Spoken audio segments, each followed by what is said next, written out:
Hey guys, and welcome back to the Path to Exile podcast, episode 17, partner with Mobalytics. I am Cal Torak, and joining me per usual is Miso Shiro, and we got Rabbit back. He's back from vacation. Yay! Wait, Rabbit, don't If you have a you're new key here, light? just check us out on our audio-only powerbat. We have Spotify and Apple Music, so check us out there. And yeah, Rabbit, how was your vacation, man?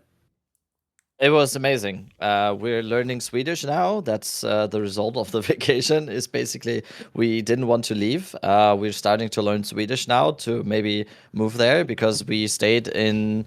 We went to Stockholm first for a few days, and then we went to the very, very, very north of Sweden, and that was really like the original plan because we wanted to see the Northern Lights and everything. And then we stayed at this like Airbnb in the very, very north of Sweden, and it was just my personal heaven, basically. No people, just amazing nature, snow everywhere. Dark at like 2:30 in the midday. I fucking loved it. I loved it so much. A lot of people said, "Oh, why would you go to North Sweden in November? It's so dark and it's so cold." I love that. I love that. I'm like the opposite of what people like like I hate summer. I hate summer. People in November usually, for especially Germans, fly to like Bali and Thailand and in November because to escape like the harsh November weather. I love this. I love the November weather. I want more snow. I want cold. I want darkness. And just like the nature was just incredible. No people all around. It was honestly, probably the best holiday I've ever had. Like it was amazing. We had such a good time. So yeah, excited to be back now though. Miso, you're on vacation now too, right? Hell yeah, baby. I am currently in Japan. I am about 6 drinks in, but we're good. We're chilling. We're having a good time. Yeah, I'm in Tokyo right now. A little bit off of, like central Tokyo in like a place called Otaku. It's pretty like nice. It's like a like little residential area.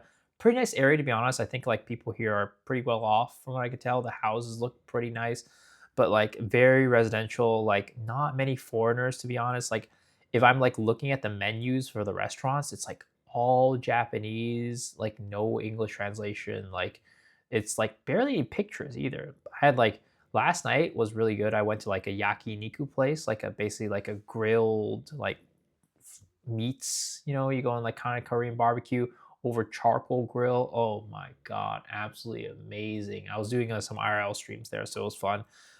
When I do IRL streams, I don't have my phone, which means I can't Google Translate. So that's a little bit interesting. But for the most part, luckily, speaking wise, I'm pretty good. I'm like I can like traverse around and speak 99% Japanese and like never have to speak a lick of English for the most part. So it's like a lot of fun. I'm having a good time, and this is like my second day here, so that's why the background's a little bit different, and maybe the stream might be a little scuffed. Well, not stream recording, but yeah, it's a fun time. I'm again just trying to have a good time, and hopefully the new patch does not launch when I'm still here, because if it does, I might have to leave early. You look like a mob When boss. yeah. the I mean, jacket. it's cold. It's cold So here. so when are you staying? I'm here until the 6th of December. Yeah, So no. if it I don't launches think on it's the gonna release 5th, on the 5th. if it launches on the 5th, I'll have to go home early. But I'm crossing I my don't I fingers it don't think doesn't. so. I'm on the 5th train personally. I am. Oh, Don't I do am. it. I Not for think the me. 12th is just a little too. Like, if they want it to be, like, I feel like they would want it to be the 5th if it could be the 5th because it gives them a little bit extra time to patch it before the Christmas break. That's my logic only. yeah. 12 would be close a little bit, right? But 5th would also mean that there has to be, like, when the podcast releases, there has to be an announcement of the announcement Yeah, tomorrow. the announcement would be today or tomorrow. Yeah, if it Yeah. was going to be the 5th. Right now, as we're recording right now, it's like nighttime in New Zealand. I think it's like around midnight or even like later than midnight. So hopefully in like 9 or 10 hours, probably when this podcast is on YouTube, we have the announcement. If we don't, I don't think it's going to be the 5th. And I think even with them announcing it in the next few hours, 5th is going to be close. But this is the pattern, right? Usually they announce they announce the announcement usually between 2 or 3 weeks before the actual release, right? I think for the current PoE 1 league, it was like October 6th. They or like October 7th or something.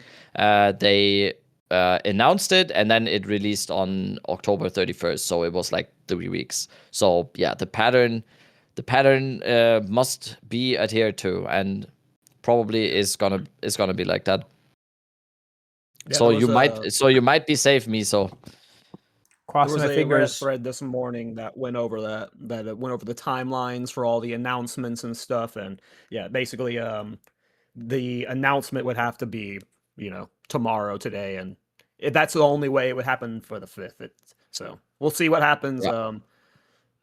Hopefully it's the 12th for Miso, though. Obviously, I mean, I think Yeah. I selfishly want it sooner because I want to play the game. I want to play it right now, and I want Yeah. to get the information out as soon as possible. And also, like, December 5 is also just like would be obviously better because it gives them like 1 more week to fix stuff or to adjust stuff before the Christmas holiday, right? 12th of December would mean that it is gonna be pretty close. 2 weeks into a league is definitely when this kind of stuff is, or this kind of like stuff that needs to be fixed is gonna start. It was around that time. The first league released on December 6th, and during the Christmas break we had some, let's say, big issues, especially for the economy and stuff. So there's always the big risk of releasing something like that before the Christmas holiday, because I think, and this might be a little bit too cynical in terms of like what people do or whatever, I think people would actually even like, when they find something exploitable or whatever, they would probably be like, oh yeah, let's wait a little bit before we actually do this or whatever before the holidays, when we know we can have like 2 weeks of basically scot-free time. So let's hope everything goes. I am super excited to play 0.4. It's I'm just waiting for it. I'm filling up my time with HCSSF right now, so I'm so ready. Yeah, I need it bad. Like before we fully dive into PoE too. Like I did my solo self-found run, but like I did this last week. I've been playing Spirit Veil. Like that's been how I've been having to fill my time. Oh, And let's go I Spirit wanted to talk about it Veil. with it briefly in bro talk with me. So did you ever play games like Ragnarok or Maple Story, Rabbit? I know we've talked about MMOs a lot, but I forget which ones you Nope. played. I Okay. played like I have played video games for like 99% of my free time since I've been like 10 years old. I have not played that many games, because when I played a game, I played that game exclusively. I played World of Warcraft, I played Diablo 2, I played Warcraft 3, Counter-Strike. That's kind of it. One I trick, gotcha. PoE 1, obviously, but it's like whenever I play the game, I was never the type of player or the type of gamer or whatever that jumps from like single player title. Oh, now The Witcher 3 is out. Now I'm gonna play this. Or then I jump to Cyberpunk. Now I play Ghost of Tsushima or whatever. I played one game exclusively always. So my MMO was always World of Warcraft. I played World of Warcraft like religiously while also playing Diablo 2 and whatever. So no, I didn't play Ragnarok, didn't play Maple Story, nothing. So it doesn't mean anything to me.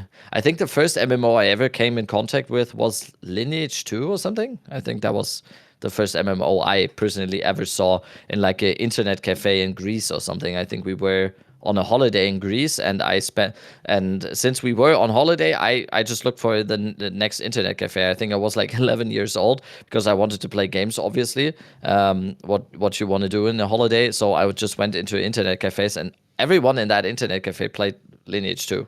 That was the first time I even saw an MMO. I was playing Warcraft 3 at the time, though, so I wanted to keep grinding the ladder. Wait, Yeah, where I were you never on a played holiday Ragnarok back in for the day. Internet Cafe? Greece, Greece. Interesting. So I wonder if internet cafes are still a big culture not there. the John Travolta one, the country. Because like most of the world doesn't Loads. really do internet cafes other than like Korea now. I guess Los Angeles also does. I mean, that is yeah. that was I like mean, there were plenty in my area in Texas, like not like loads of them, but like you could drive 20 to 30 minutes in like any direction, and you would find like land center cafes where people were just gaming. Like I used to go to those all the time, all and the that was time. all like 20 plus years ago now. So Yeah, that was like I I was think back then, 14, so like maybe 2004, 2005. Yeah. I Internet think cafes are especially still in big some in countries Korea. in Europe, yeah, they Oh are yeah, right. PC I bangs think are back like then, they're called PC bangs there, right? Yep, Like they're PC bong. huge. Bong, yeah, they're huge there. Yeah, whenever I used to be very big into StarCraft, Brood War, and StarCraft 2, the esports scene, and like when you follow the pro scenes, like they lived in those to the point where they had to make team houses, where essentially team houses were just became those where they would just live in and yeah, play that's 14 hours basically a where day. it came from, right? But yeah, I think back then, like 20, 25 years ago, I just think that in certain European countries, not everyone had like internet connection at home, first of all, and like a PC at home. So that's when internet cafes also existed in Europe back then. Today, I have to say it doesn't really exist anymore, at least in Germany. I haven't seen a like internet cafe or whatever in I would ages. say it's pretty. I wouldn't. I haven't been to one in forever, but I would say it's pretty uncommon now. I have to assume, right? Most people have a phone that gives them access to playing a lot of games alone, right? So, Yeah, I think but no, I was. in Go ahead. here, LA has a decent PC bong scene because like I think PC bong is just like a very big part of Korean culture. Even though that like they have PCs at home now, they still go to these PC bongs for like gaming. And LA has a huge Korean community. So when I went to LA, actually this was during Lost Ark launch. I went to LA for a Twice concert, and like basically when the Twice concert was going on, I was in a PC bong because I wanted to play Lost Ark for the launch. So you're telling me you like that's like your like dream scenario: a Lost Art convention and a Twice concert overlapping. Well, not I convention. don't It was even the know what Twice is. launch. I'm It's a Oh, K-pop Twice is group. a K-pop group. Yeah, it's a K-pop. It's my favorite K-pop group. So I'm surprised you don't know Twice. they were having their I think their second world tour or something like that here, first or second world tour, and then I was like, I gotta be there. I'm gonna go. But Lost Ark launch is happening, so I had to like grind my dailies and stuff to keep up in Lost Ark, but then also go to the concert. Right.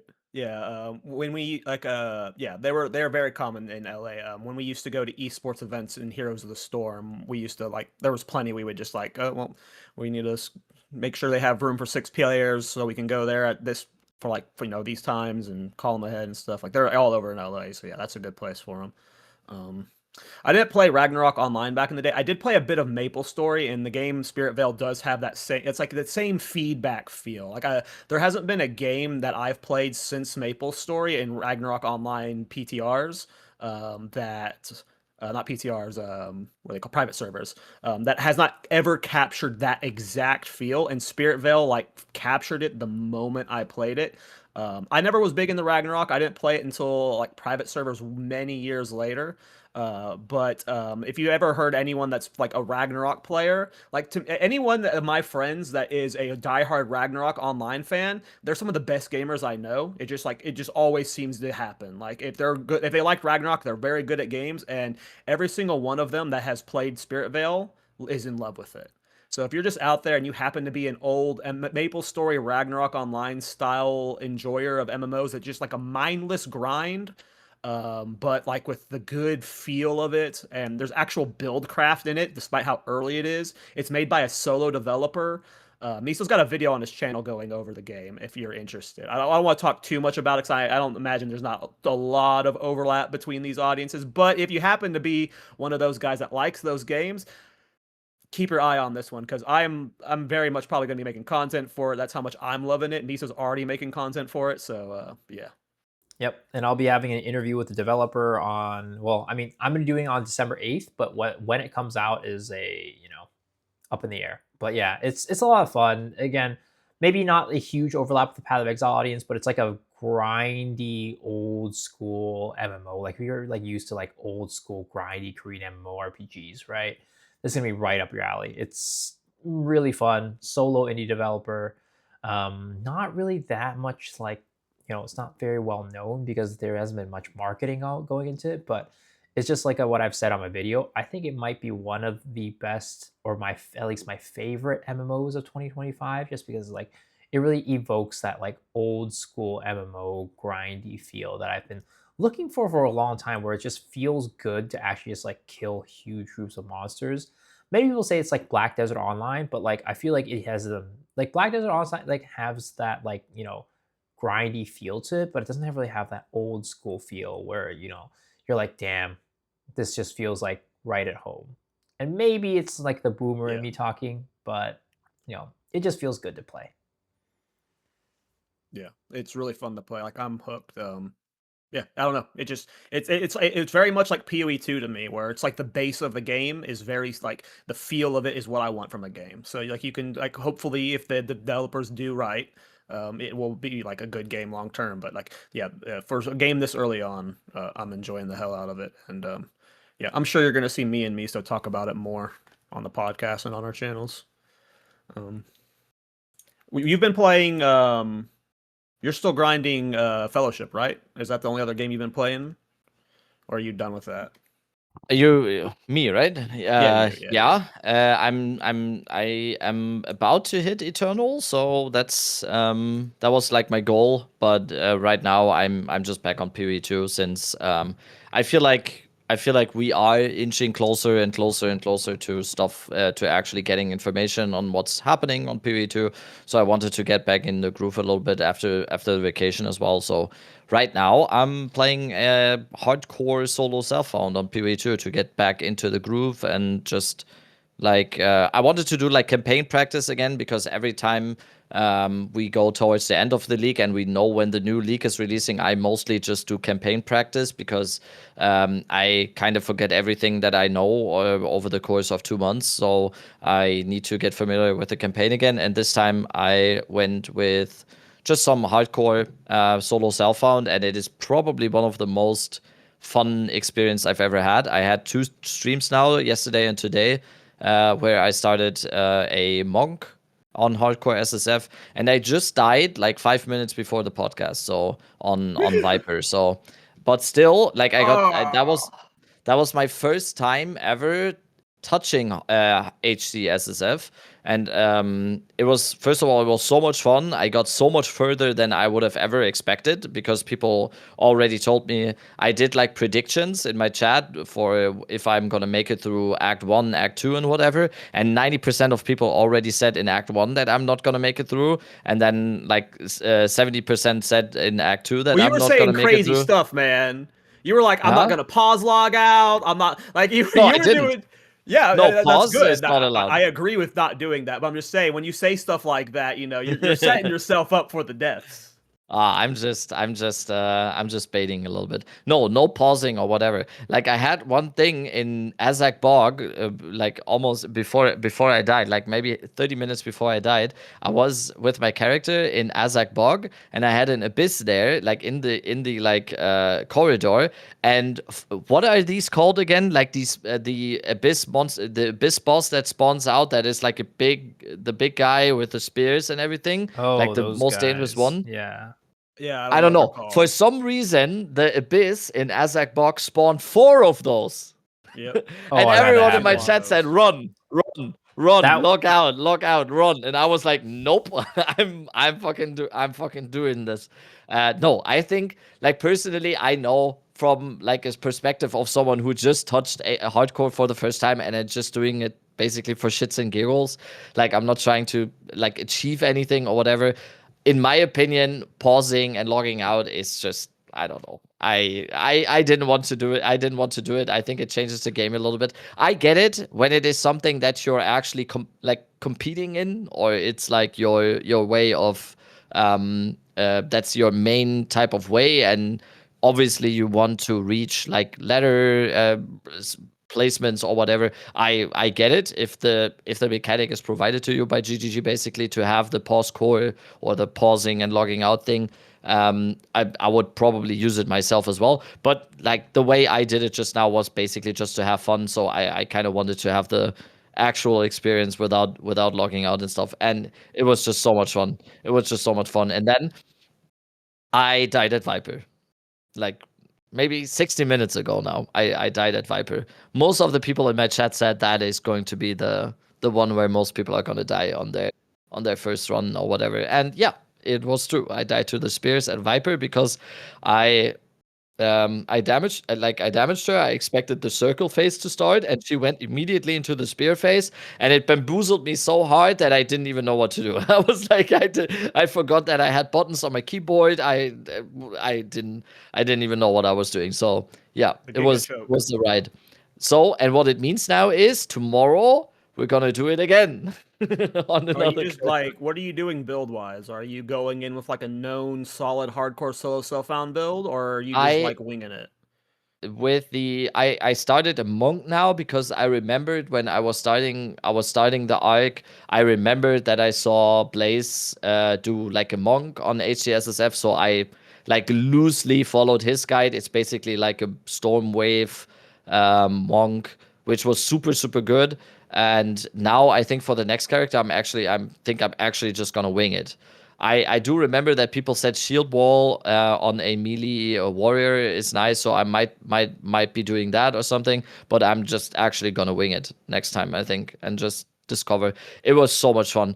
For some reason, as someone who's playing the game in a way where most people are gonna just completely lose their minds, because I really like the whole like blaster perspective of not actually listening to anything, not enjoying anything in the game, and just going through it as fast as possible so I can get to end game and blast as much as I can. I actually felt like for the first time that I was playing the game as it is intended to play, because I was actually like making decisions. I was like, oh, I need to itemize towards this. Now I'm going towards Geonor. I need some cold rest, and it was so much fun. It was so much fun. I'm very tempted to try out a full league in just hardcore solo self-found now. You're saying you're having fun itemizing your character in the campaign? That's what blaster builds do to you guys. You just click through the campaign, spark it away. My brain is just fried from just like, oh, because like for example in 0.3 it took me like I went through the campaign in like 7 hours or something. I just went as fast as possible. I forgot everything afterwards. Like no, I didn't itemize everything. I just slam on gear. I tried to speedrun the campaign as fast as possible, and when I get to endgame, then is where the itemization starts, and when I actually start progressing my character and whatever. And this was the first time I actually realized, damn, wait, you can actually do this in campaign. Wait, you can actually itemize in campaign and stuff. It was so. I was so like, funny. damn. I had the reverse epiphany when a few weeks ago when we talked about the Bullet Storm Witch Hunter, where I was like, "This is what blasters do! Oh, this is so much fun!" We were experiencing the other worlds. Growth. Yeah, it was completely the opposite, like the complete opposite for me now, where it's like it was so much fun. I don't think I've ever had this much fun just playing the campaign also. Because every time I play the campaign, I'm like sweating my ass off because if I don't make it through campaign in 6 hours, my chat is gonna like.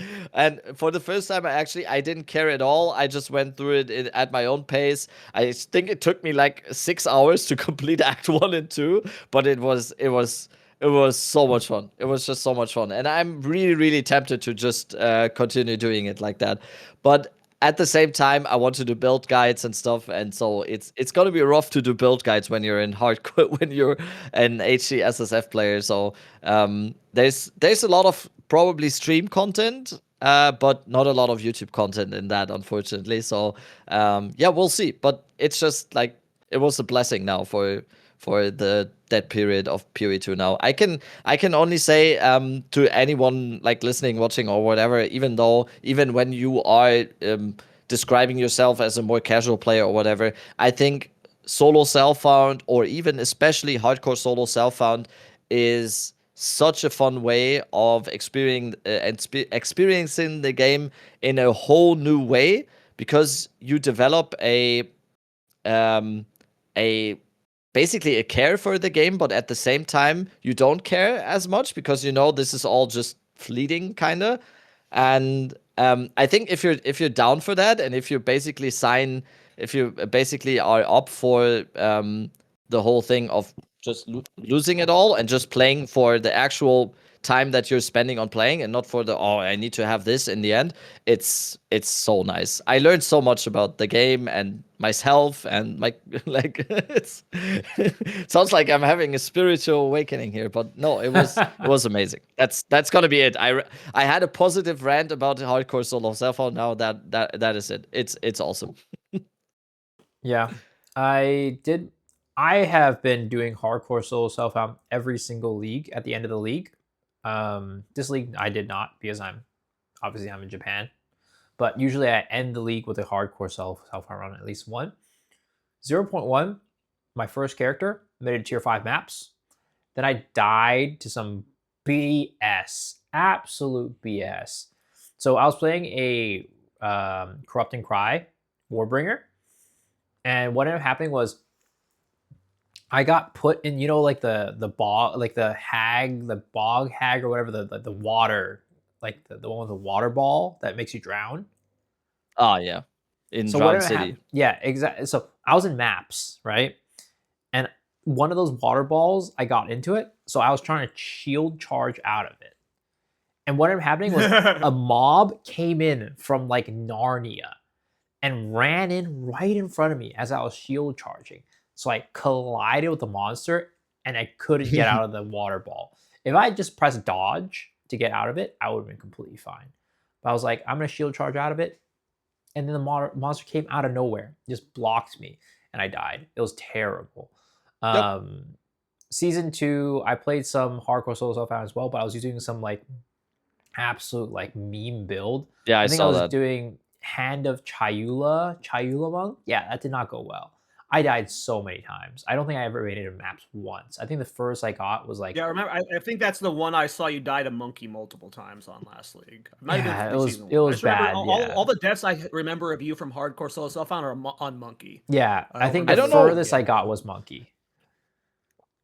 I don't know what everyone's always talking about monkey. I had monkey today and I tanked full hit. I don't know how. I It don't depends know on your what character, happened. man. It But really he depends on your actually character. he bonked me completely. I yelled like a little girl. It was super fun, but I I didn't die apparently. And everyone in my chat told me it was streamer client, and I'm super lucky and whatever. Yeah. Well, you were It eating was Jamin Raw hits too. Like you were a beefy character. no. I don't know what you mean. I dodged every single one. Like Oh, I'm yeah. mechanically skilled. This is me. All I can say is, No. as long as we're not alcohol dying to monkey 12 times in a row, we're fine. I don't know if you guys have seen those clips. It's on his channel. I've seen that one. He died a lot. He died a Yeah. monkey like 12 times He's in a a row. legend. Yep. He's a legend.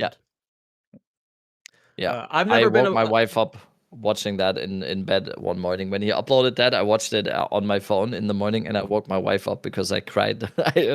I cried laughing about that video. I was streaming when he was doing it, and one of his viewers popped into my chat and was like, "Cal, watch what Local Hall's doing right now." And I was like, "Are you being mean?" He's like, "No, you have to see this." I was like, "Okay, fine." I looked at it. yeah. I had his viewers like immediately spreading that clip like wildfire to me. Yeah. That clip is legendary. He's obviously an awesome human for like being willing to post that and stuff, because you're gonna get memed on, and he's just the best. I love Alcohol. Yeah, I'm not a big hardcore fan.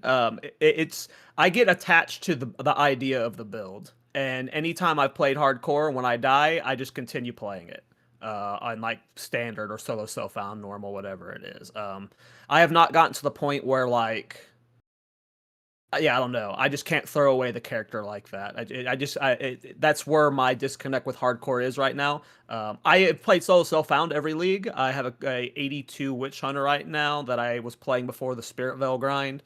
Yeah, I don't know. There's just something about the main reason I play PoE 2, or at least for me right now, is like I just enjoy the build exploration aspect of it, and hardcore, it's generally just like I don't know, it's like an emotional attachment to the character in the build that I'm playing, and when it dies, like I literally just can't move on from it. Like that is literally the only reason I can't play hardcore, and until I can get past that mental barrier, it can never be like my main game mode. I think eventually it will become what Miso says, like what you're doing, the end of the league. I'll be messing with hardcore solo sound, but like I don't know. I'm just not.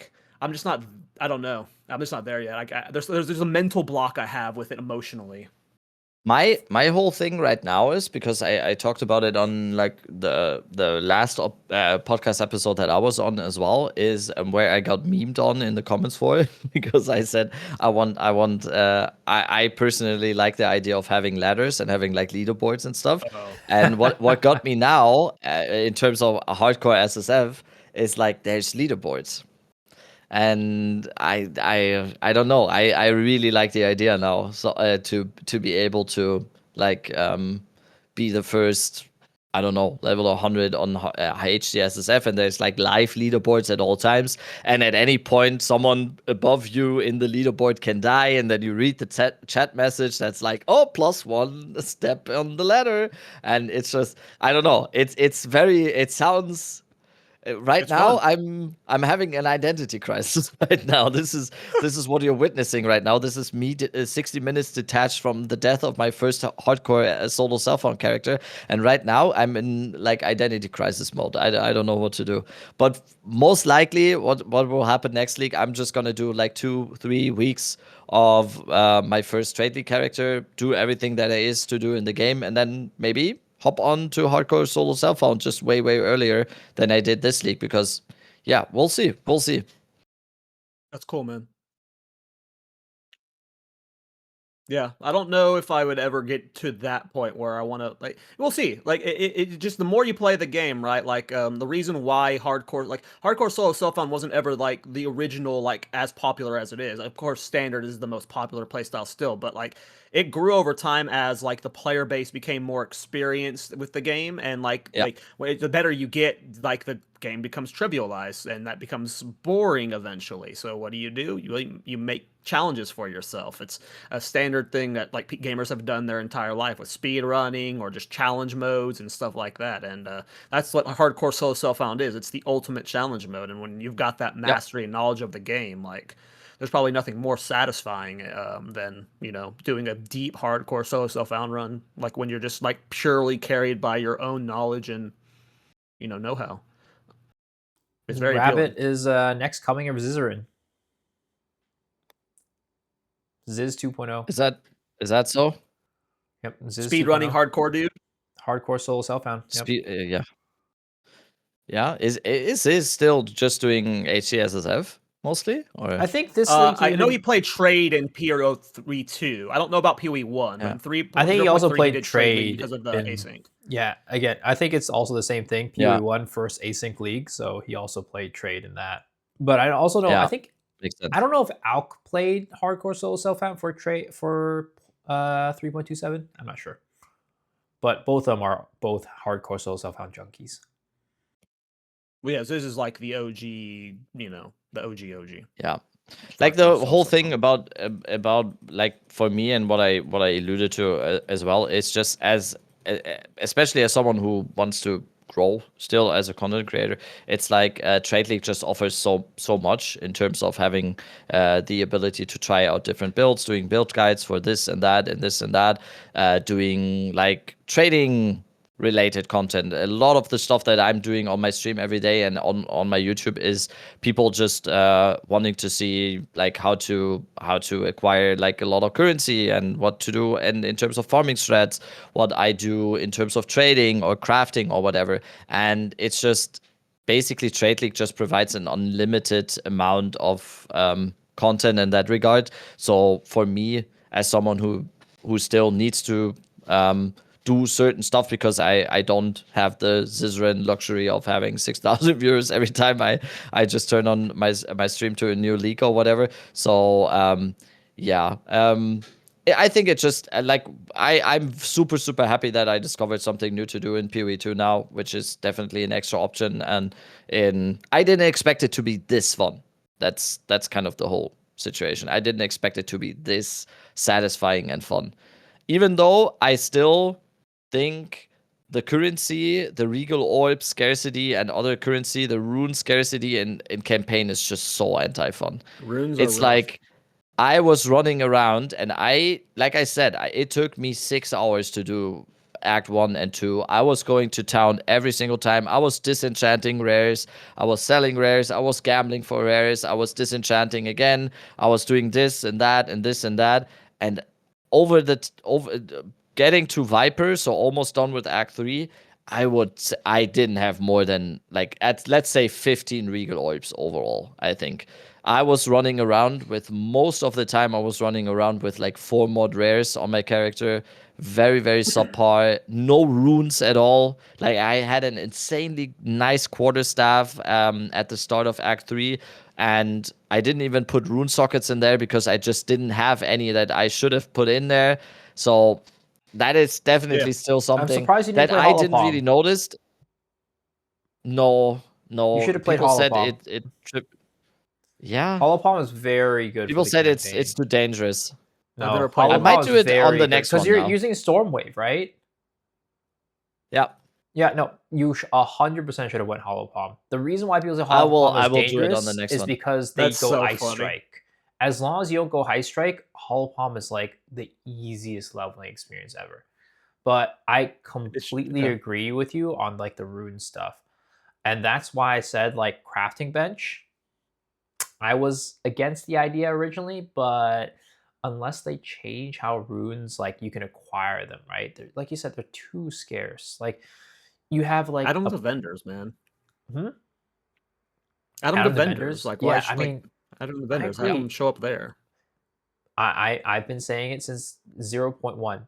Add uncut gems to vendors, right? Yes. Uncut gems, uncut spirit gems, uncut skill gems. Add them to vendors as long as you have the level requirements, fine. And then cut it off at like tier like level 14, right? Because after that it's like maps, and then you from there on you can like farm them. But for like campaign, just add the uncut gems, skill gems, spirit gems to vendors. Again, it doesn't make any sense that level 8 spirit gems are way more expensive than level 20 ones.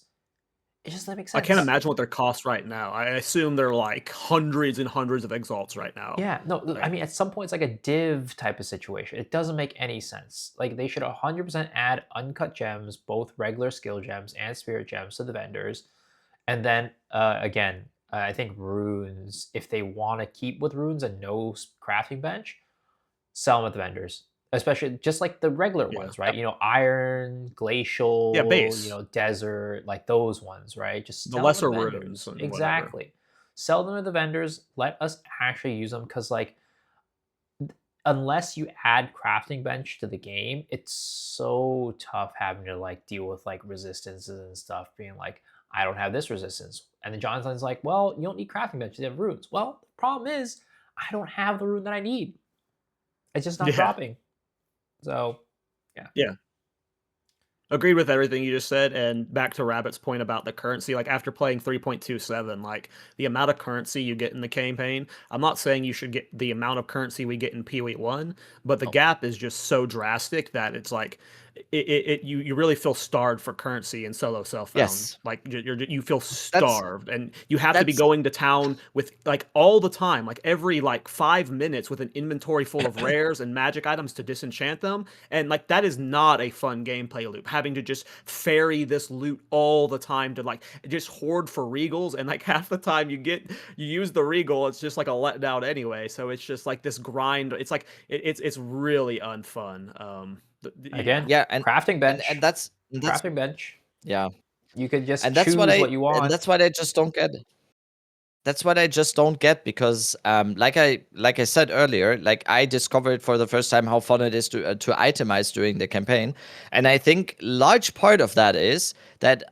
One part of it is that I blasted through campaign, like most of the time I went as fast as possible, but also at the same time there wasn't really much to do, and in softcore you just blast through and whatever. But now for the first time I actually had to make the decisions and whatever, and I actually had to itemize and stuff, but most of the time there was just nothing to do because I found so many like stuff. I had like a potential stash tab basically where I put stuff with a potential, but I could never act on that, and I don't get it. It's not that I just want the campaign to be easier. because with better items, obviously, or more item, less item scarcity or less currency scarcity, obviously the campaign is gonna get a little bit easier. But for me, that's not what it's about.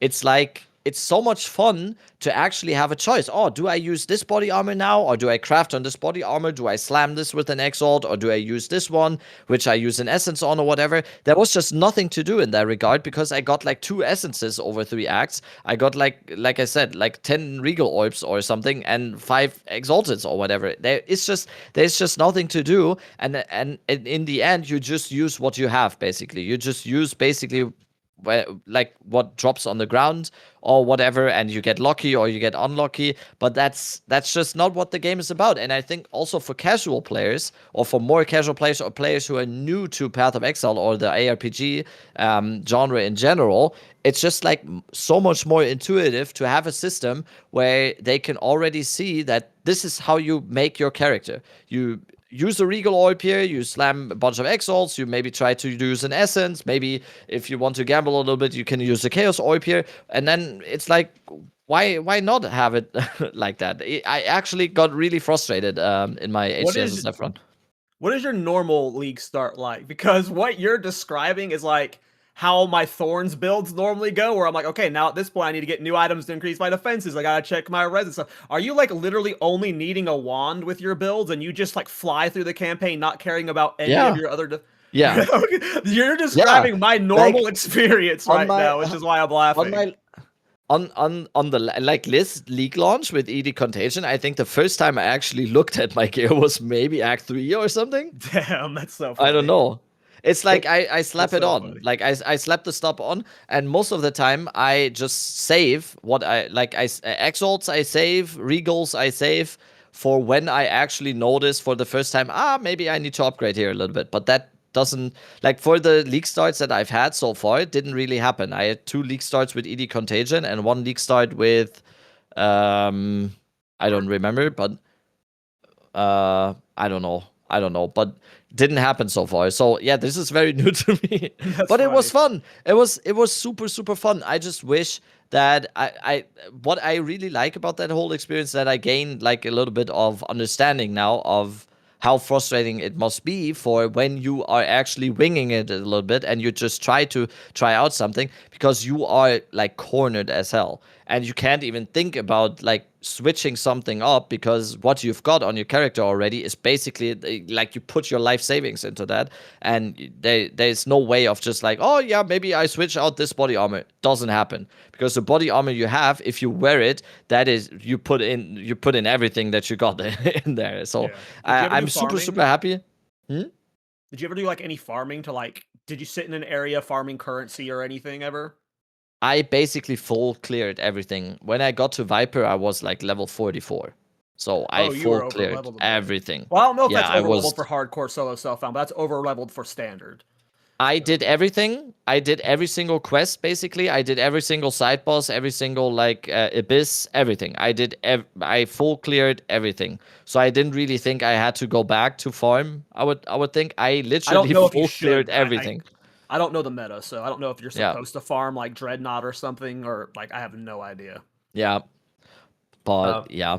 Definitely more disenchanting of rares would have got me a few more regal orbs, but I don't know if that would have done a lot, because I would have then missed out on a lot of gold.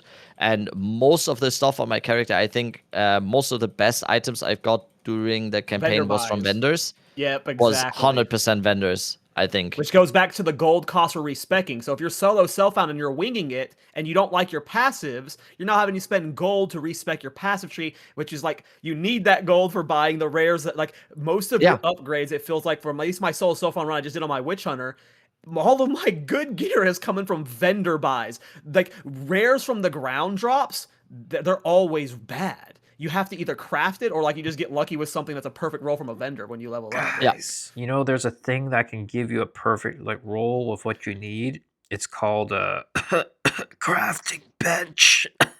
Is this Miso's new podium thing where he's like, yeah, this is my speech every episode now. It's is, terrible because me, I want more patches every patch. You want crafting bench. I was anti-crafting bench for the longest time, but again, Yeah, I playing remember PoE that. 1, playing PoE 1, I for the first time in a while, right, and actually taking advantage of it, I'm just like, this is so nice. Because like you don't have to worry about currency drops because you just need to use transmutes. All you need is transmutes and augment orbs and just do whatever you want. It's great. But it's funny because like when we're talking about like the currency drop situation, this is the exact conversation we had with Angormus in 0.2. Yep.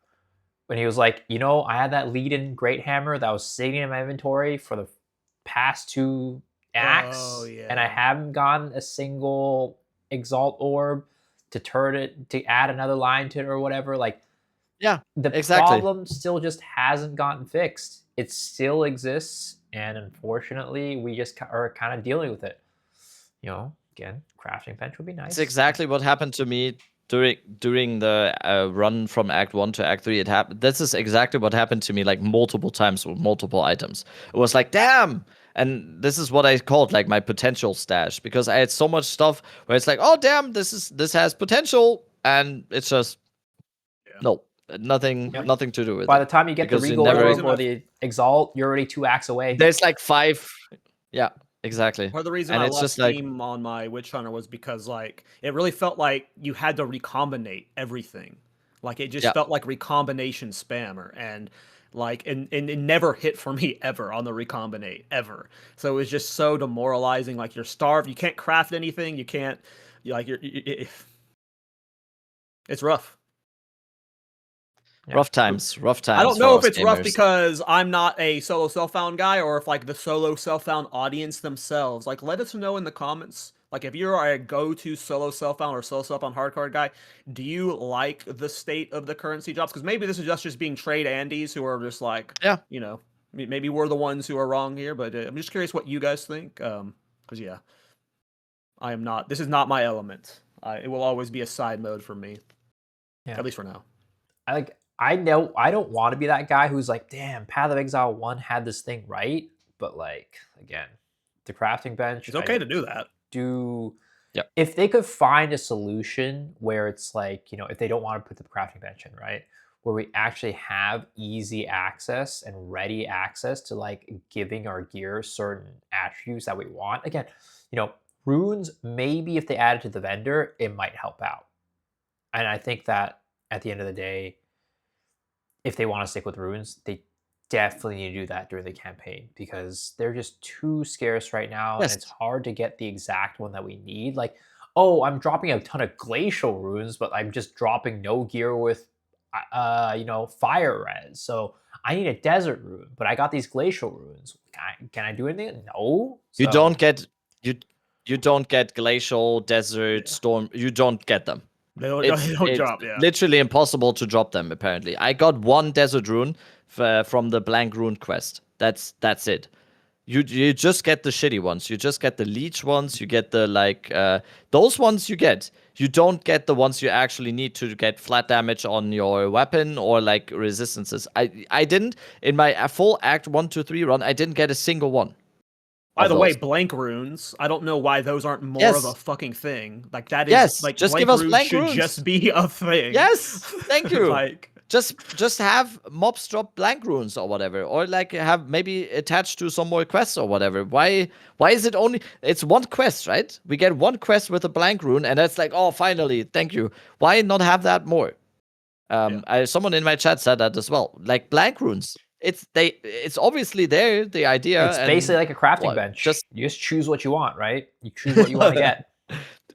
Take a shot every time Miso mentions crafting bench this episode. I'll go ahead and one up the crafting bench, because I did play 3.27. It was only for like 6 days, but like, yeah, the crafting bench is amazing. Anytime you have a res problem, it's instantly solved. And there's like other crafts you can do that are just super beneficial. Just like it's amazing. Like you can get like reduced cost of channeling on skills on your rings, movement speed on boots. Like there's so much movement speed on boots. There's so much customization from it beyond just like the resistances from it that like yes, that all can be added to runes over time. We've already got like some runes that are like fun customizations. You can get like increased recoup speed. You can get like thorns damage. Like there's a lot of fun runes that like do work in that way. You just have to. And you never get them. We need more. You never get them. Dude, right now, the runes of tithing, I looked yesterday, they're over 400 exalts. Like, what? I know exalts are like inflated right now, but like they should never cost that much. A single rune should never cost. And also to that point,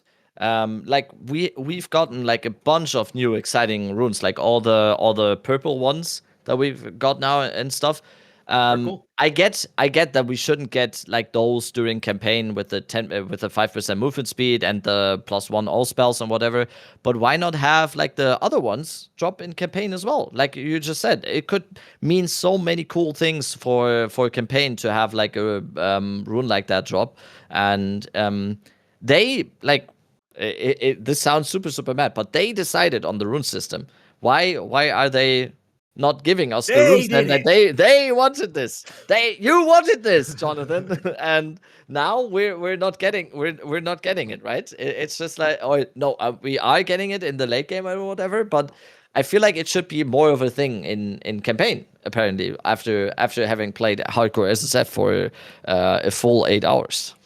Part of the problem is like the rune is lost, right? When you put the rune into the gear, it's lost. And in the campaign, if you're not playing, a Rabbit League starter, you're changing your gear frequently. So if you have a chest piece and you put 2 lightning res runes into it, and you get a new chest piece, it's like, well, fuck. Yeah. What do I do? And that happens, by the way. As soon as you get an upgrade and you're like, oh, you put your 3 exalts in there, and you put your roots in there, and you put your quality in there.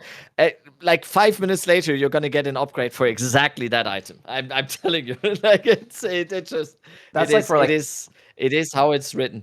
That's why, like for like iron runes, like I'm like I need the perfect weapon to slot these iron runes in, because like if I'm not putting on a perfect weapon, it's like it's gonna get replaced in like a couple like levels. So it's and I'm gonna be honest, right? The whole thing about like runes being less complex and crafting table being like, crafting bench being more complex, like there's like 100 runes or something like that. Like at this point, it's so complex. We're gonna get way more. Like there's a whole like tab, and there's like 1 million runes on the tab. And like, how is this less complex? This is actually like, to me, way more convoluted than anything else. Like originally when there weren't like that many runes, I'm like, okay, this is like, pretty straightforward. But now there's so many runes, so many soul cores, so many socketables with talismans that it's just like, are you sure this is less complex on their crafting bench? Because right now, I feel like I can't even name all the runes out there and all the like soul cores out there. Couldn't. Whatever. Like there's a lot of rune bloat for sure. You couldn't. I'm looking at my rune stash right now, and I didn't even realize it was that much. I didn't even realize it is so much. I would say on a surface level, the runes are easier to approach just because the crafting bench in PoE 1, you have to like know where to get all the crafting recipes, suffixes right? and prefixes and stuff like that. But, I mean, you could fix like the thing, like I said, right? I personally think that crafting bench, like I don't like the recipe system. I think it should just be level based, but it is what it is. But I think like there is a little bit of like you need to know what a prefix is and what a suffix is and what goes into prefix and what goes into suffix. Like that is a level that you don't have to deal with runes. But like there's so many runes, guys. There's so many. We're gonna get way more. Like you're gonna get so many more flavors of different types of runes. Like these runes can be stylized. I know the little thorns, but like we only have lightning thorns runes, right? What if they add fire thorns? What if they add cold thorns? Like there's so many more runes that can be added because a lot of these runes can have different flavors. Like we have recoup speed for boots. Like what if they add recoup speed for someplace else? Like there's just. And like we have the Darkness Enthroned, right? Which Darkness Enthroned in its design is encouraging them to make cooler runes to put into it. So it's just we're gonna get more. It's gonna get more bloated. And yeah, we have the lesser, the normal, and the greater runes. So that just makes the tab for it like below. Like yeah, it is. It'll get worse over time, I imagine. Soul cores, like you said, we're good. Like it's like a lot of the soul cores suck too. So I feel like that can be pruned a bit at least. Yeah, 100%. But yeah, I don't think at the moment of how they have the rune system in the game, the socketable system, that it solves any problems that they had before Agreed. with a crafting bench. I just don't. Agreed.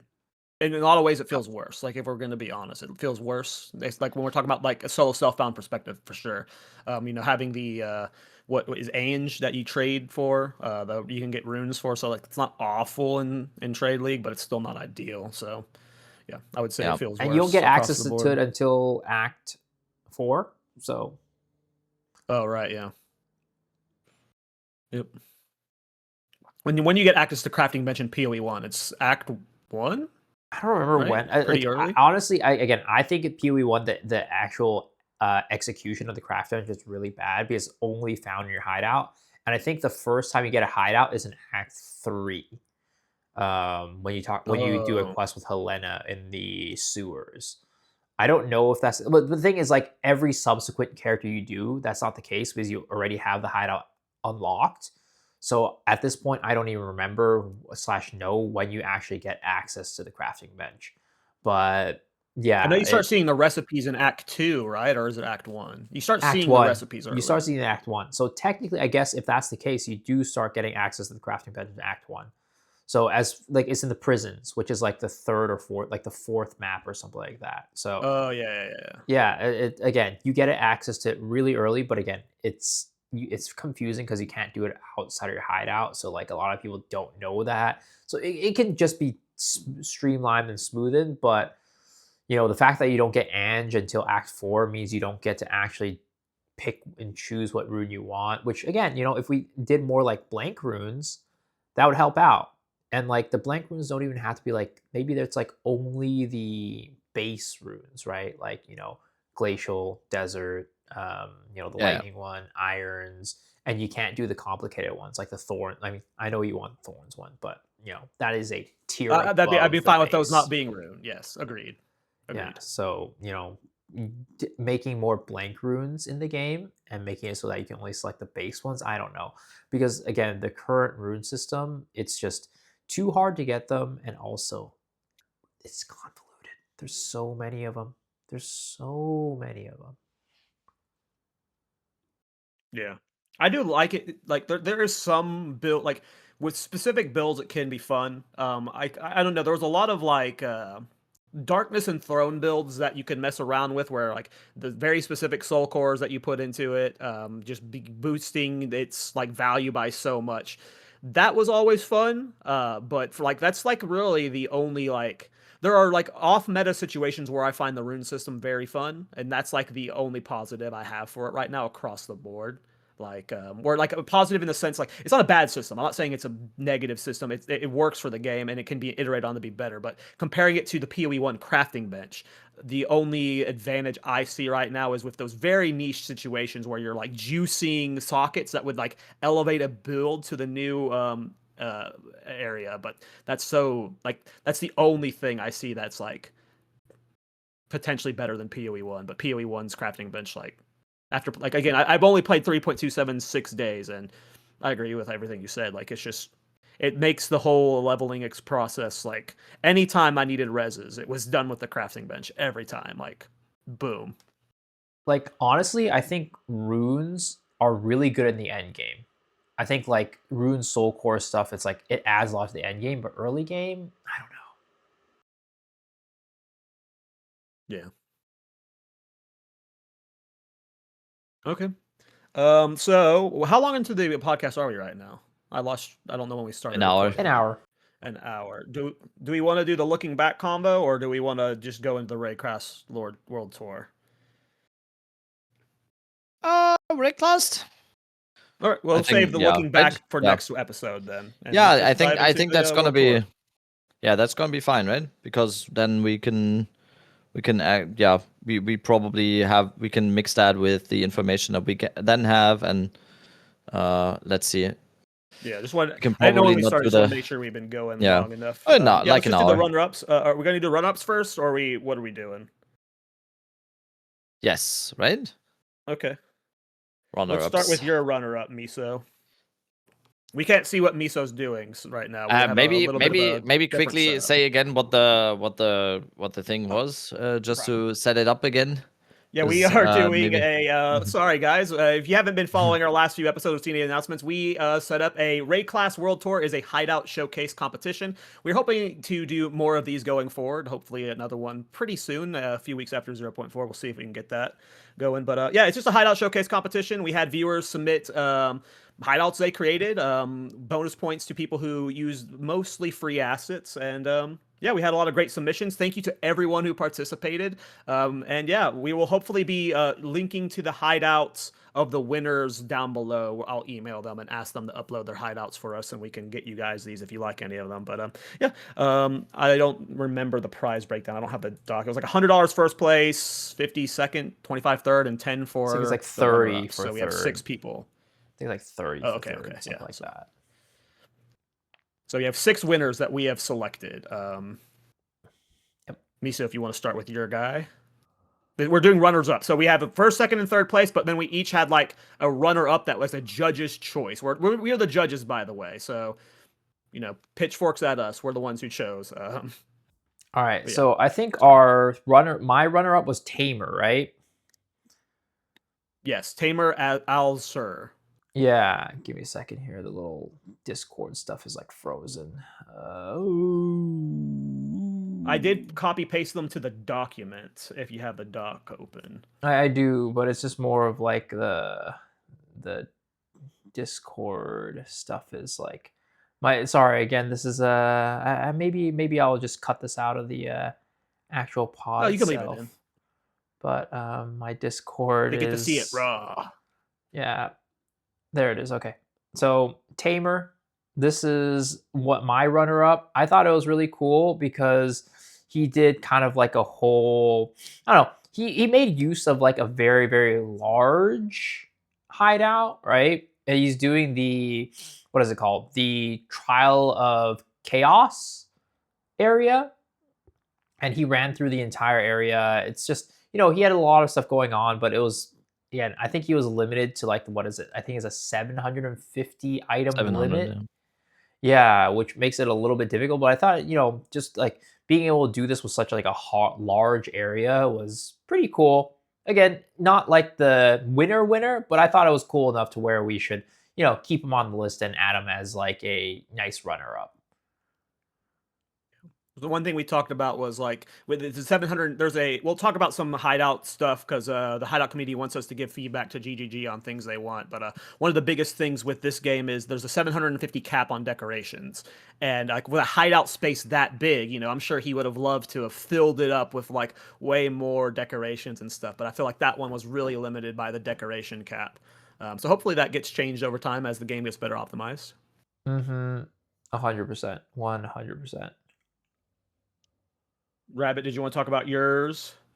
Yeah, my runner-up is kind of the opposite of what Miso just described, because this is a very, very short and compact hideout. And why I chose this as my runner-up was basically because I didn't think this is going to be like a third place, second place, or first place winner or something. I just chose this as my runner-up because it's probably one of the hideouts in this competition that I would most likely be using myself, because I really like a hideout where you don't have to move, obviously. The typical blasters thing again of just being like, don't have to move more than a few meters to whatever you need to do. And I think he really nicely combined. It was, what was his name again? Tokyo Thunder, by the way. Tokyo Thunder. That was yeah, give my me a second. runner-up. Let me pull Tokyo up. Thunder. Because, let me pull up real quick. Basically, it's just like map device in the middle, everything else on the sides. But I think at the same time, he did a very, very nice job in decorating everything, and it looks very, very cozy and everything. And this is definitely something that I would use. It's not like a show-off type of hideout. It's not like something that you just do for a competition like that. It's also just a hideout that I think a lot of people would be using, because most people are obviously always in their hideouts are looking for the efficiency and everything. That is like the number one tip of the efficiency community, right? To say like, oh, the hideout needs to be in a certain way where you don't have to move and you can just go from map to map. And every 2 seconds that you lose when you have to go from Alva to your waypoint or whatever, imagine, count that up during a league when you lose 2 seconds every single time, and you do that 1,000 times. Just imagine how much time you could have dropped 3 mirrors in that time you moved from Alva to your waypoint. So yeah, that's why I chose that one as my runner-up. Yeah. I mean, I also have the same situation where I have Ange, I have, who is it? The guy that does this disenchanting and selling. And then I also have Doriani in like the same area. And then also right next to the stash. That's basically how I do my hideouts. Yep. You have to have that set up. The only thing I make sure is that the waypoint is close to Ange, because I don't want to grief traders coming to my hideout to buy stuff, because I'm always pissed off when I load into a hideout and I'm not by Ange. I have to run and fucking find her. I Aren't mean, you now ported it's to like, Ange? yeah, you Oh, now it report teleports to to her, but Ange. before it didn't do that. Yeah, before Okay, when you used to go to trade people. Yeah, no, I'm wrong now. Oh, good guy. That's why I Good guy. used to Thinking do of the that. traders. Yeah. Thinking of the traders. Good That's the guy, only thing I Cal. can consistent. Meanwhile, other people are Is trying to, okay. pull a quick one on the traders and be like, I'm gonna put like a landmine here for like, one Oh, div yeah, those item guys for suck. like, yeah. Which, by the way, they fixed in Yep. Path of Exile 1. How did Really? they fix that? I think that gives you, if there's a discrepancy in there that's like the same item and then they change the price on it, it'll ask you before you want to buy it. Damn. I don't even know how you would do that. That's amazing. It's amazing as a fix. Yeah, that's sick. Are you ready for Mind Me So? Yeah. Yep. For my runner-up, it was Joe Ghidorah, AFK. I really liked the vibe of this hideout. Like when he enters it, it feels very much like you're in like this dark sanctum. The theme of it very much fits the layout. But when he gets to the end of his hideout, there's like a little sacrificial area, and like the whole hideout has that vibe when you're walking through it. But then when you walk into the final area where you have the Babala statue, it really drove it home for me. So just from like a thematic standpoint, like it was really well constructed. It was very symmetrical. I don't know. It nailed the vibe for me of like what you would expect of this hideout. So that's why I ended up as my runner-up. Jagadora. Awesome. Congratulations to the runner-ups, I guess. I guess. I guess. I The thing guess. is, like, for Congratulations, I guess. just an FYI for anybody who was in the runner-ups, most of you guys were in our like top 3. Yes. So We it's had a like, debate. yeah, it was basically like if you were a runner-up, it's like you were all in one of our top 3s, but you guys were like not overlapping, I guess, right? All of us had some sort of like overlap for like the top 3 right now. It's like, oh, all of us had you on our list. But for any of the runner-ups, it's like all of us had you on our top 3, but just not necessarily like overlapped with anybody else. So again, you guys had an amazing hideouts. So big ups to you guys. Yep. Let's go on to third place then. I actually really like this one. This one is from. Do you have it up, Miso? Give me a second. Moggers. Yep, here it is. Mogger Is this- Dabaro. Yeah, there it is. Yep. This is the one that's on the beach, I believe. I don't remember. I don't know the names of the hideout. We're gonna learn them, I assume. It's over the new time. one. It's the new one that you get for free. Yeah, this one is really cool. He makes it a journey throughout it. He uses the full distance of the layout. He used only free assets except for one at the very end, which was like the centerpiece of it. But as you see him move through his hideout, like it's just a complete journey. And it's at the very end of the hideout where he shows off the statue that is his centerpiece, but he makes a maze for before it. So you have like a little fun little maze you get to travel through that I thought was just like a really nice touch. What was the theme of the statue? This was just really cool. I have no idea. Because like all the areas have their own themes, right? This is like the Marraketh area. This is like the whatever area. Like they're all themed after like certain areas in the campaign, which is really, really cool. Yeah. Yeah, it was the perfect centerpiece for his like layout. I don't know. It was really cool, and like the long layouts are really fun. I don't know. Like you have the nice like most hideouts you see are like pretty compact, but like this guy tried to take us on a journey, and yeah, it was a fun journey. So shout out to Mager Dabaro, third place. Yeah, awesome hideout. I love the theme stuff. It was really cool.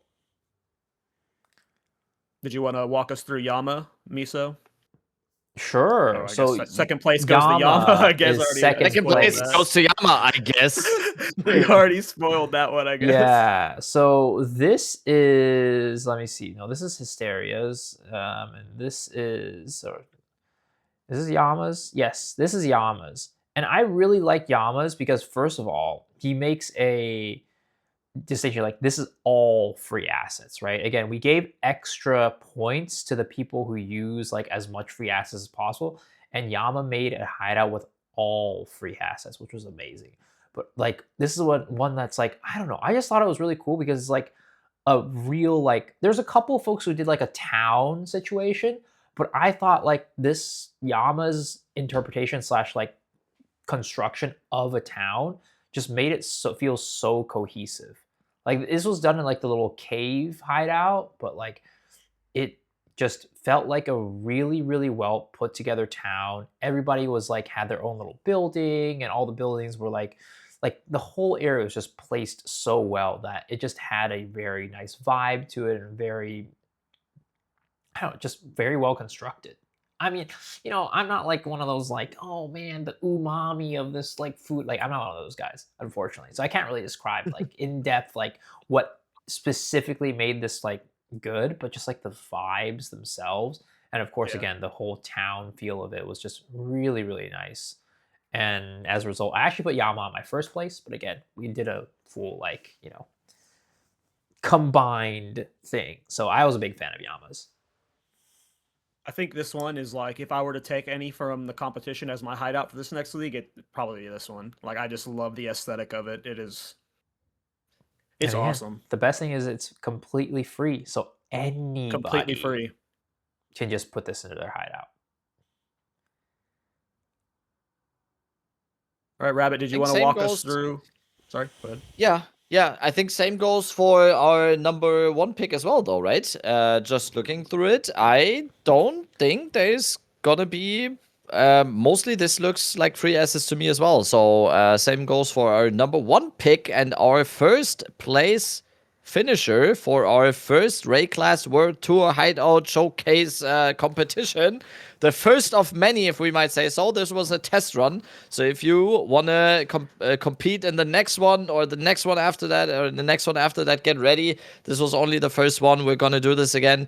Our first place winner is Hex Tierra. Sorry, I went on for a little bit there. Hex Tierra IN with Hex Tierra's Witch's HUD. I had this one as my first place, and I think we had this one. Every single one of us had this one in our top 3, right? Yeah. So I think it was that is why it won, obviously. Yeah. It was 1 or 2 or like at the least 3 in all of our single picks. It was very close though through Yama and Hex Tierra, but in the end, Hex Tierra's Witch's Hut will win. And why does it win? Because it feels a little bit like a Diablo 2 type feeling.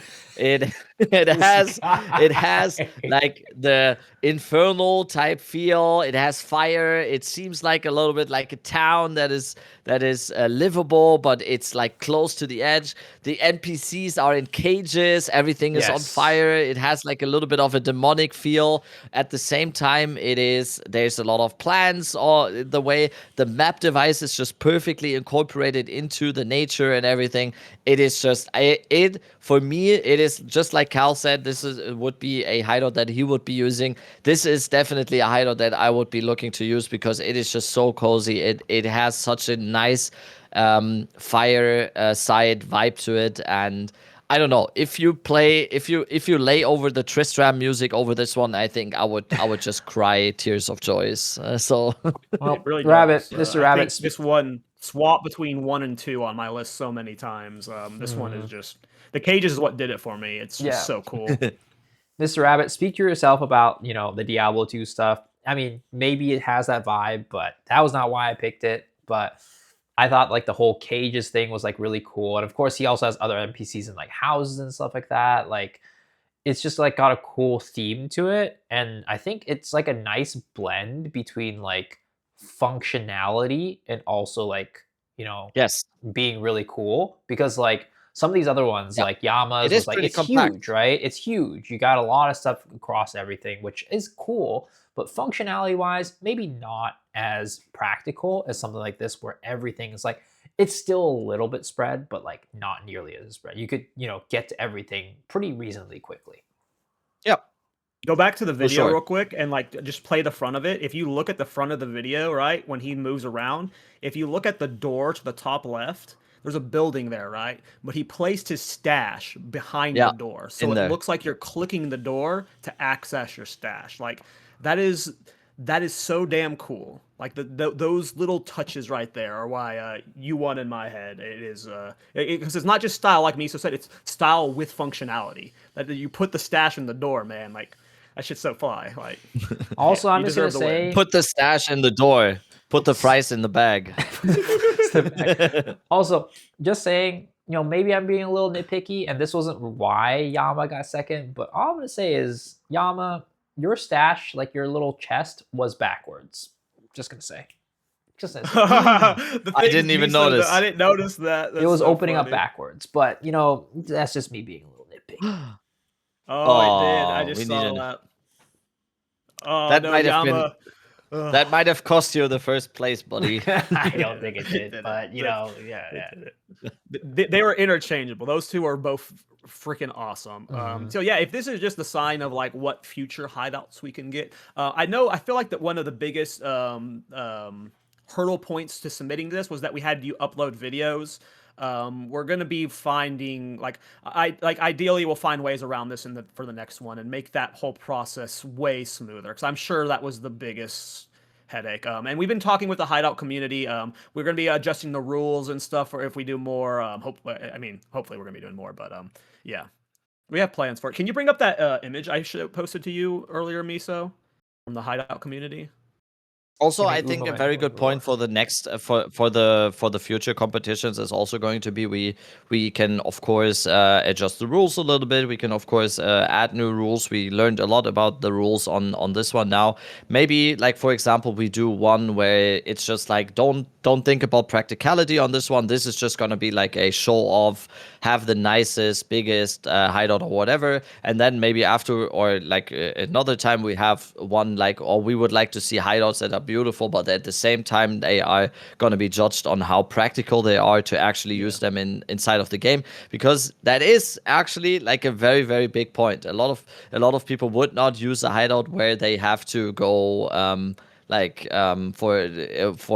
more than 30 seconds from one place to the other, right? So yeah, there's so much we can do on this. The timing for this one was obviously it's now not the absolute best, but I think it was a perfect test run. So in the future, if you guys want to get into the hideout designing and everything, there will be more the competitions like this. I am super super psyched on with the podcast here to do even more events like this. Speaking of events, don't mind if I plug real quick. I don't. Oh no, I don't think. Maybe like if you when you see this podcast on my stream today, I will do the Val stream that I do every league.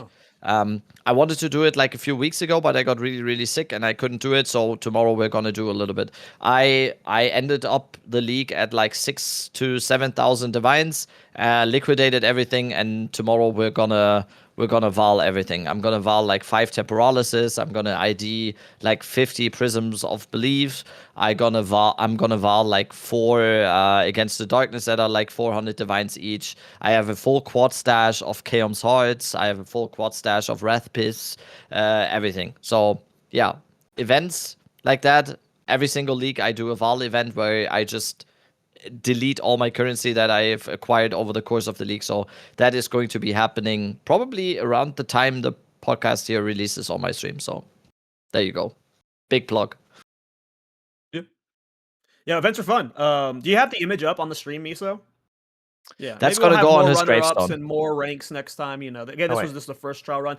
First of all, shout out to Revan, um, Dark Spy, and the Hideout community. I've been communicating with them a lot since this got set up. Again, Rabbit mentioned the timing of this wasn't the best. My head said, like, this is the off season for PoE 2, so let's do that then. But of course, all of the Hideout creators are PoE 1 fanatics. So, like, the off season for PoE 2 means they're playing PoE 1 and wanting to make PoE 1 Hideout. So, more than likely, the next one is going to be like 3 to 4 weeks after the PoE League starts, PoE 2 League starts. If that would be the ideal timing, so we'll change that. But yeah, shout out to those Hideout guys.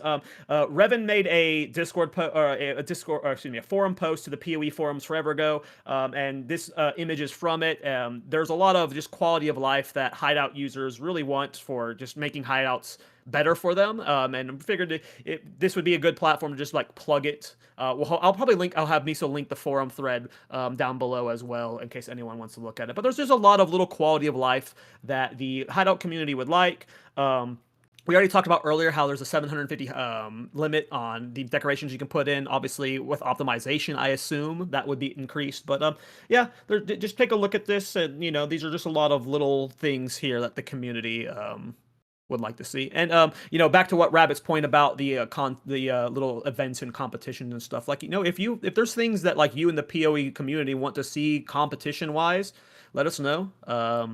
It's difficult with this game, but you know, maybe one day we'll get support for like transmog competitions. You know, we won't just do hideouts. But yeah, right now Hideout just seems like the easiest. You know, very straightforward. Especially given that transmog a lot of times does mean you have to pay money for it. Yeah. Yeah, exactly. But yeah, shout out to our top three: Hexteria again, first place; Yama, second place; and Mauger for third place. And then our runner-ups: Jugadora, Tokyo Thunder, and Tamer Asler. And then again, thank you to everyone who submitted.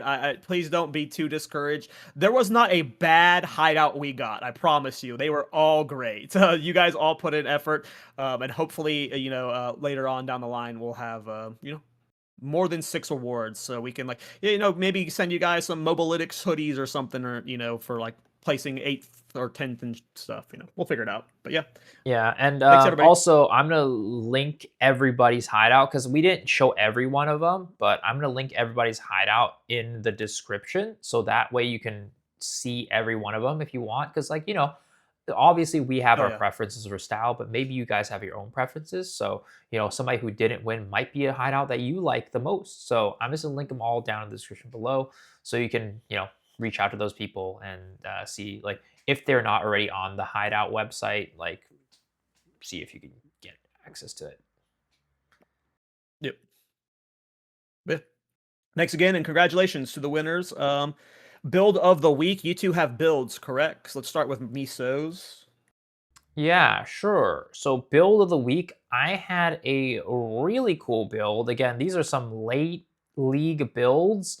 This is the Incidigon Incinerate build, which I was a big fan of. So I'm a really big fan of Incinerate, and I was actually very sad that they kind of changed up how it worked to where it has like like a, what was it called, a fuel or like a something like that cost, right? But Who's this from? Is this from Swedge? this is from Swedge.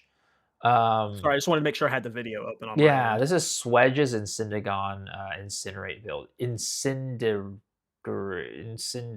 I think is what he calls it. But it's really cool. It takes advantage of Incinerate, which is a not very commonly used skill, and he makes it into a pretty well clearing ability, to be honest, with Gemling. And he also uses Indigon. There we go, Indigon, which is I actually don't think it's as uncommon as he thinks it is, but maybe on like PoE Ninja, it's kind of uncommon. But I think I think a lot of Chronomancers end up using it for like combo abilities, but definitely not for this where he even uses it for like clear. So is a thing where he has a cast on ailment setup with arc. So it's shocks enemies on top of proccing Indigon to make it so that you actually get more spell damage with it. And he uses Gemling's ability to mitigate like movement speed penalties for casting while moving. So it just ends up being like a really cool skill and like kind of build setup. Of course, it's probably one of the faster incinerate builds, but compared to like a meta build, it's definitely not that fast. But for what incinerate can do, it's to me pretty fast for This mapping, is but sick. also again, single target, he melts things. So just a very good mix of like speed and single target, but also using a kind of underrated, underused skill. Yeah, And I also think underused class Gemling too. gets Gemling gets slept on a lot right now. I think people it depends on the skill, right? But certain skills, when you have a high quality, just become unlocked by Gemling. You just get such a cool, like it just really transforms some skills and play styles. So yeah, I've been messing with Gemling with a crossbow build the last week, and yeah, I don't know. I'm glad we're seeing more Gemling for sure. This is cool. I like this. This is really cool. It's kind of the Mhm. same effect that we had pretty much every league now, except for I would say 0.1, where Gemling was kind of dominating from the start.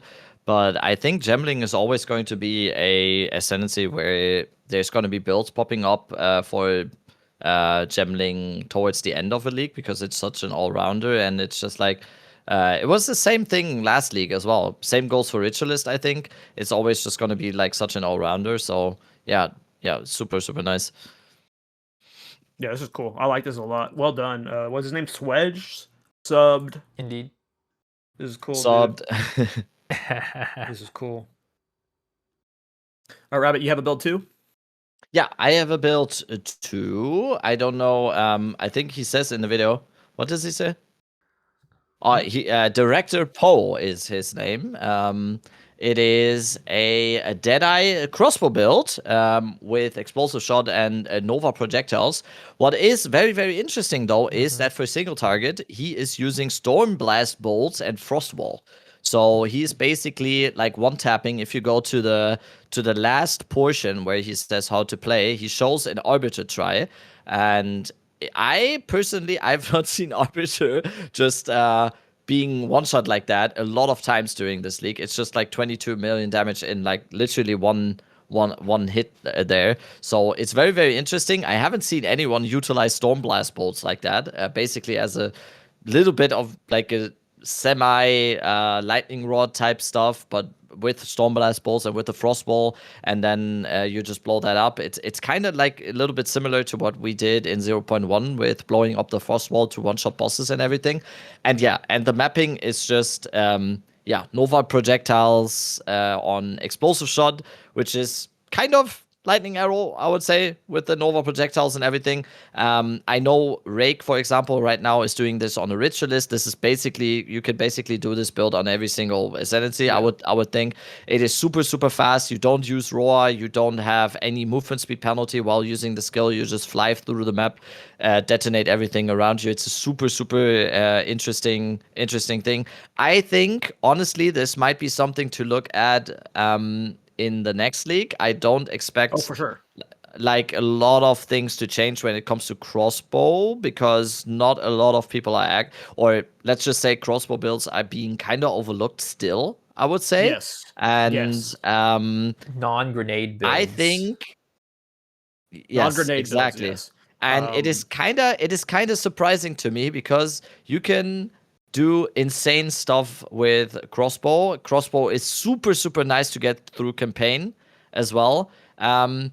Let's just say I am pretty tempted, like not like seeing, or not like no, not like deciding anything right now, obviously, because we don't know what's happening or whatever. But I wanted to do crossbow league start for this league. I might just do it next league because it is just absolutely insane. You have so many things you can do there, and this people thing are sleeping is, on them.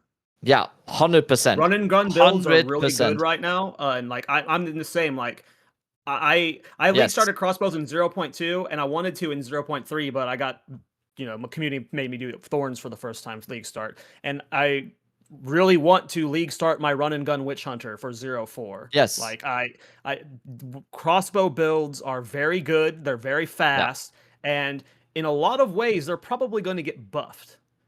Yeah. So My I whole don't thing see was any always like, giga nerfs. No, I don't as well. My whole thing was always the thing about like, it just loses so much movement with the reloading and whatever. But there's just so many ways right now where you never have to reload apart from the whole Lich thing. Like Also, my they got first rid of foray the into movement crossbow speed builds, penalty from reload, I think. basically I think it, completely, yeah. basically completely. And also you can have so many things right now, in terms of support gems or in terms of lineage support gems or like even skills or whatever, Yeah, or like scavenge. What even was it? stuff on the Salvage.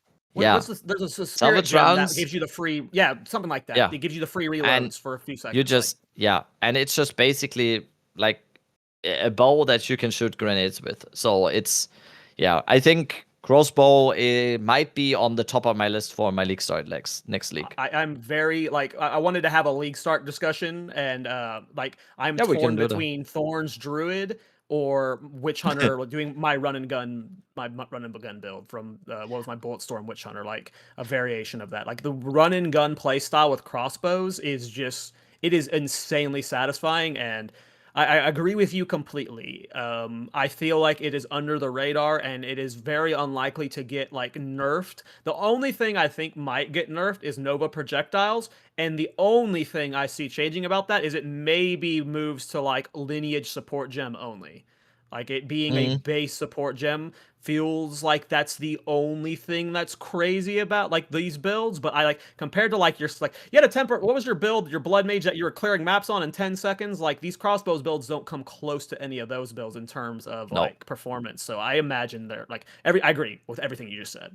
Yeah. I think Nova projectiles should stay. I think it I might think be so a little too. bit. That's just the Yeah, only it should thing I stay. think It's about. super fun. Yeah. That's for sure. But no, overall, I think crossbows are probably the weapon type that is most slept on, in my opinion, and It's I don't so think that's fun. gonna change. I think it's just gonna. I think it's just gonna, like you said as well. I think it's just gonna get better. And this build probably perfectly shows it. He doesn't really have like it's not the most insane. It's very good gear. It's not insane gear. I didn't even know that you could use Stormblast bolts in that capacity when it comes Same. to single target. That just completely opened up so much so much for me, because I never really what I really never liked about crossbows was the reliance on grenades for single target. Same. That was basically my biggest gripe with crossbows. If Well, they always Stormblast had bolts is plasma this good blasts. on single?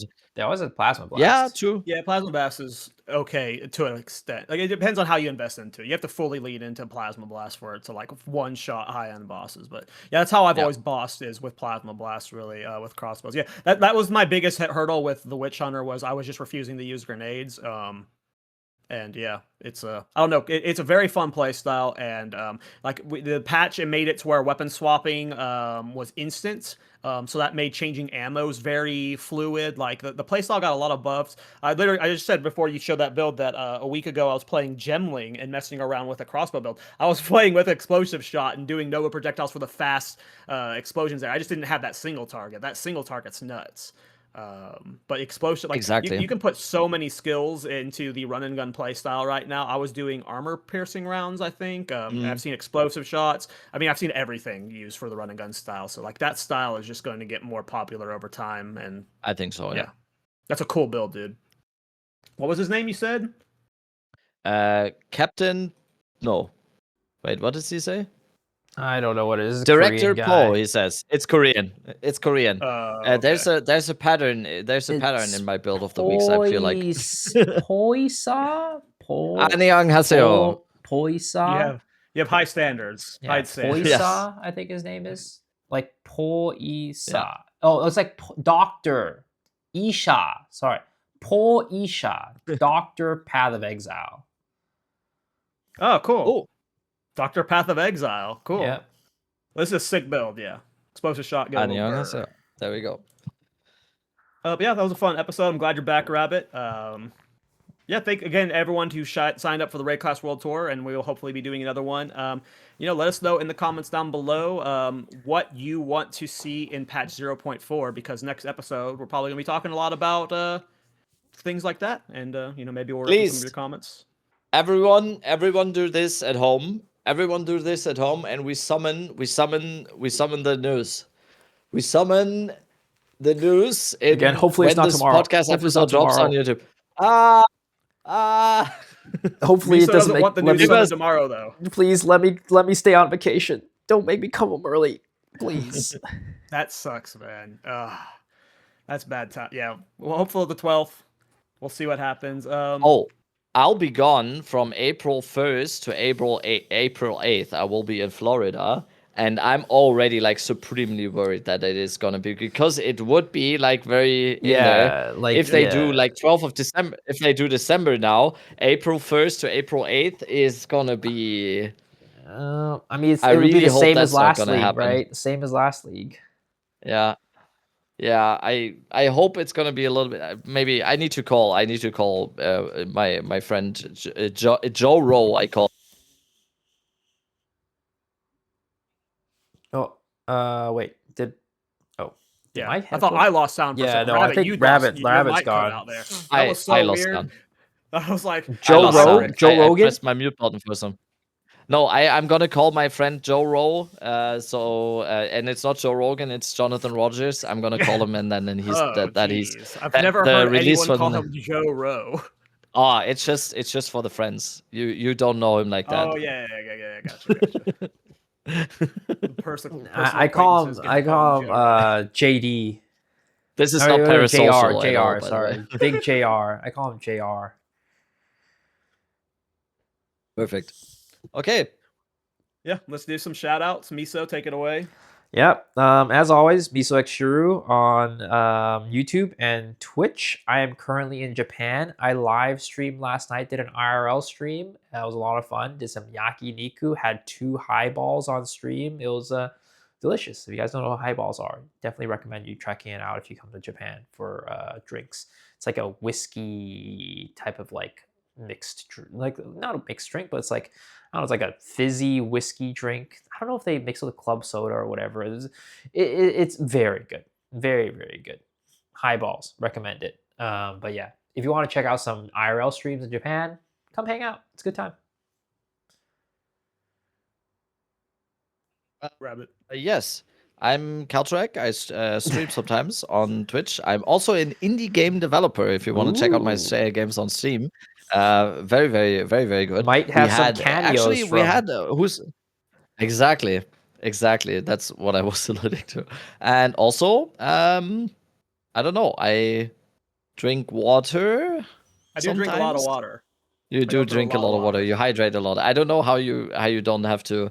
I don't know I have to how piss you so don't bad have to. right now. I have to go to the bathroom Okay, so I'm gonna bad. finish it up. Dead Rabbit on Twitch. Watch my stream. You won't be disappointed. You will be a little bit, maybe sometimes.